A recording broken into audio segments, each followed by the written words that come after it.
So most of you probably aren't aware that one evening a month, for the last couple of months, I have taken on a project working with a group of sober homes in St. Paul. And this is a place for people who come out of treatment. And these particular homes are focused on men ages 40 and above. So most of the people that live in these places are people who have had a long story of drugs and alcohol and arrests and divorces and jobs lost and cars lost and treatment and treatment and treatment.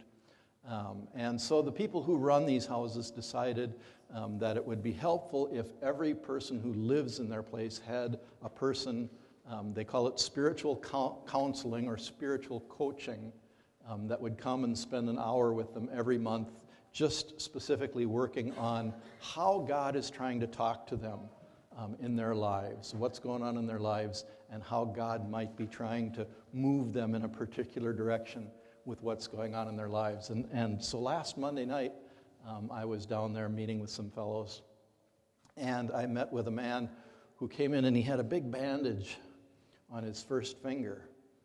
And I said, "Oh my, that looks interesting. I bet there's a story behind that." And he said, "Well, yeah, in my job, I work at Green Mill, and I work in the prep room.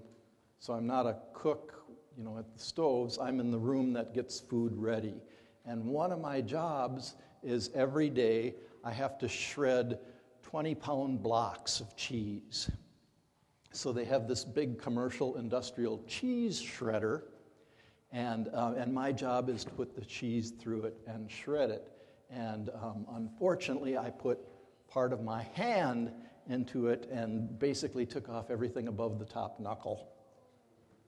And I said, "Oh, wow, that's difficult." Yeah, he said, it was really hard. He said, I could only work another 2 hours before I finally had to get some help and have somebody take me to the emergency room. I started getting dizzy after 2 hours of holding a towel in my hand.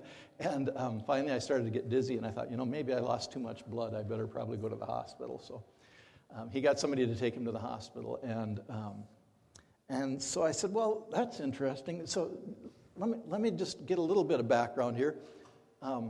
That machine that you were running, are there any words on that machine? Is there any signs or plaques or anything on that machine? And he said, well, actually, there's 2 signs on the machine. One that says, keep this door closed at all times when operating the shredder. And the other one says, keep your hands clear of the machine at all times. But he said, in my defense, I couldn't see the signs at the time because I always have the door open when I run the machine because it's easier to get the cheese in if the door isn't in your way. And this was last Monday, and so it was fresh in my mind. I said to him, you didn't happen to go to church yesterday, did you? And he said, no, I didn't go to church yesterday. And I said, well, for those of us that were in church yesterday, we heard from Mark's gospel. And Mark's gospel told us, be alert, be awake, pay attention. I said, do you think there might have been something in that gospel message for you? Just thinking, Sometimes I think this thing about going to church and this thing about having a discipline of going through the Bible, listening to these verses, sometimes I think it matters in our lives. Sometimes I think there's something there that makes it worth us getting up and getting dressed for and going into. Sometimes God speaks to us through the scriptures. Thank you, Dwight. Through the prayers, through the music, through any of the things that happen here when we gather together in Jesus' name. Through the fellowship, sometimes God speaks to us. So this week, the prophet Isaiah says, "Make straight in the desert a highway for our God." And John the Baptist tells us to prepare the way of the Lord and make his paths straight. What is the highway? What is the path? Hopefully, but what is Scripture referring to when it talks about the path of God or the highway of God?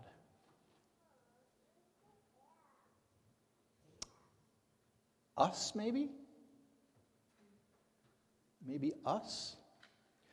One of the ways that helps this metaphor work for me is, of course, in Jesus' time when the Scriptures were written and before, camel and animal traffic and walking were the only ways to get anywhere. So they had paths to get from one place to another, and they had things that were a little bit better built called roads, where they could have a horse-drawn wagon of some sort. But nowadays, when we travel,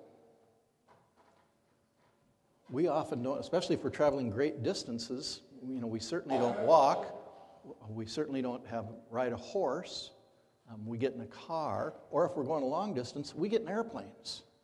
There's airplanes all over our sky now all the time. And when you think about God, sometimes it's helpful to think about God as being in heaven.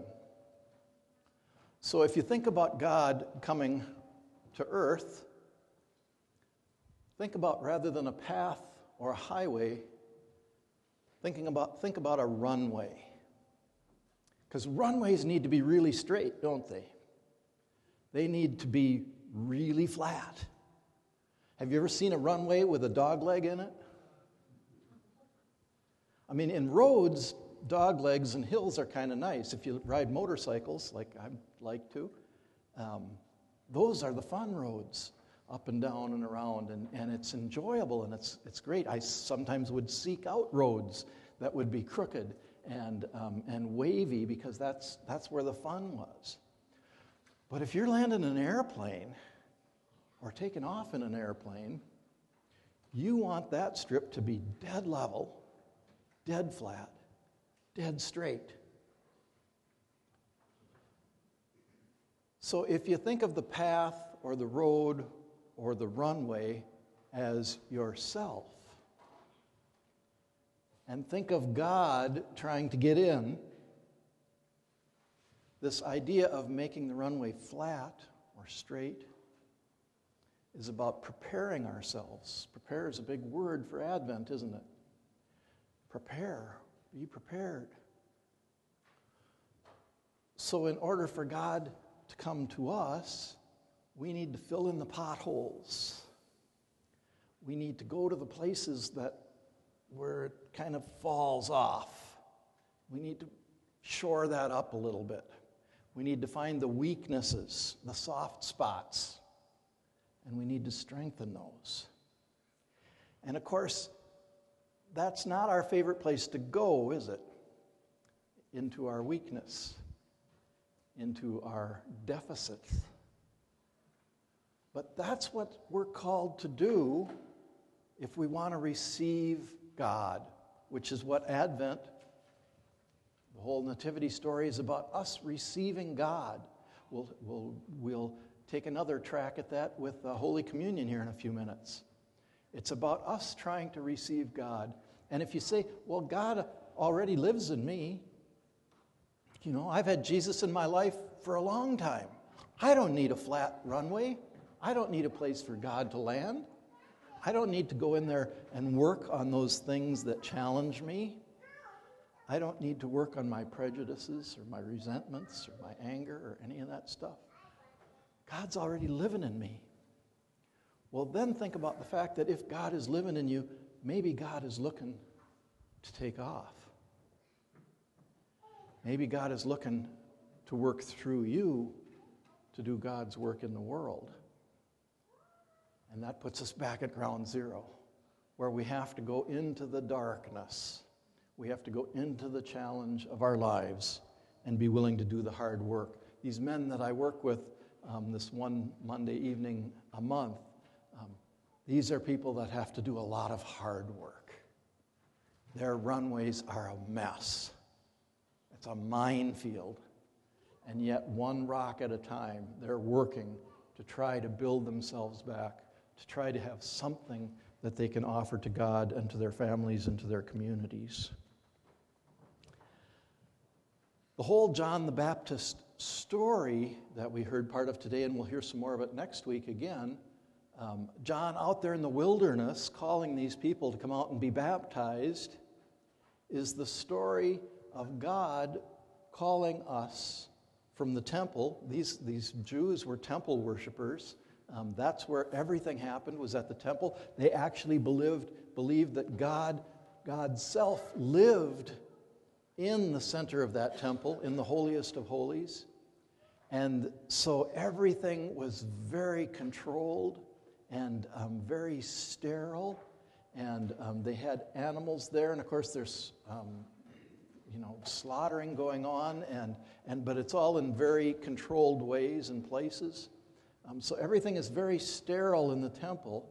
And this John the Baptist, this character with the grasshopper legs hanging out of his beard and the honey matted on his face, out in the boondocks, out in the middle of nowhere on this muddy stream, saying, "Come on, come to me, come and be baptized," is God calling the people away from the sterile, clean, pristine environment of the temple and saying, "Put on your boots.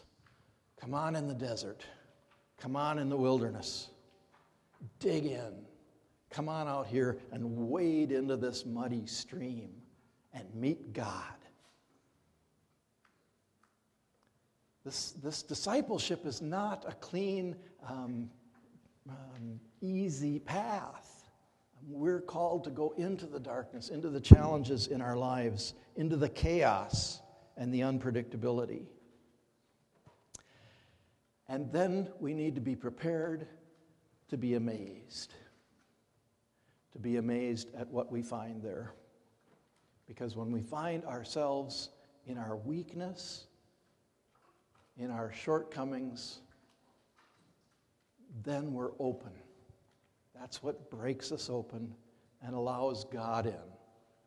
Because as long as we continue to struggle and continue to fight, continue to find our own way, we can only get so far until we are broken open and we allow God to take over.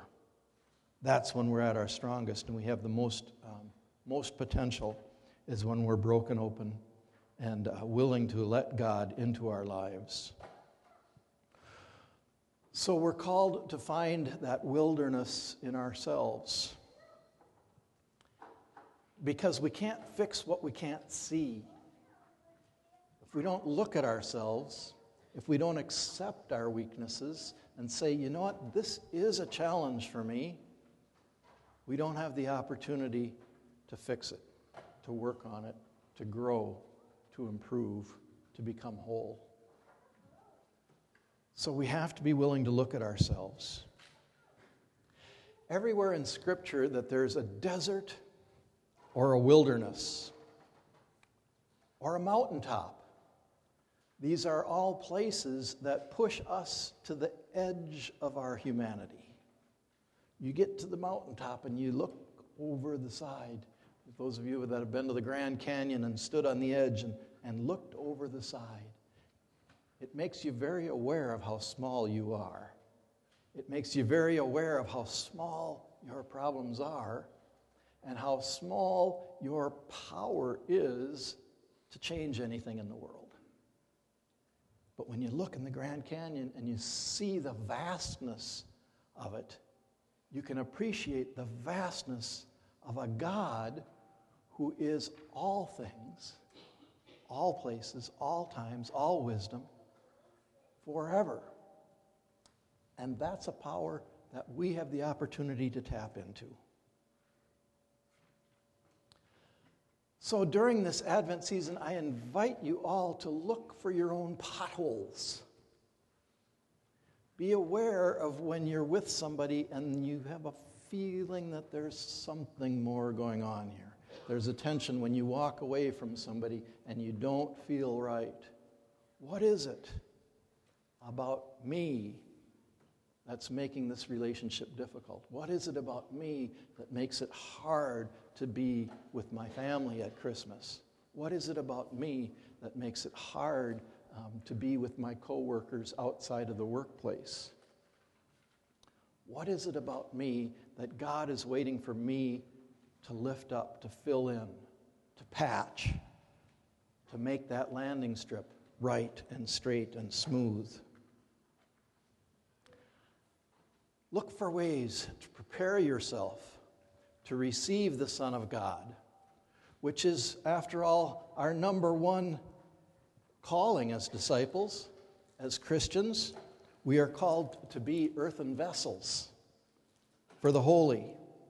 We are called not to deny our humanity, not to deny our worldly existence, but we are called to be receivers and transmitters of the holy, to allow God into our lives in every way and every opportunity that we have, and then to allow God to live and work through us.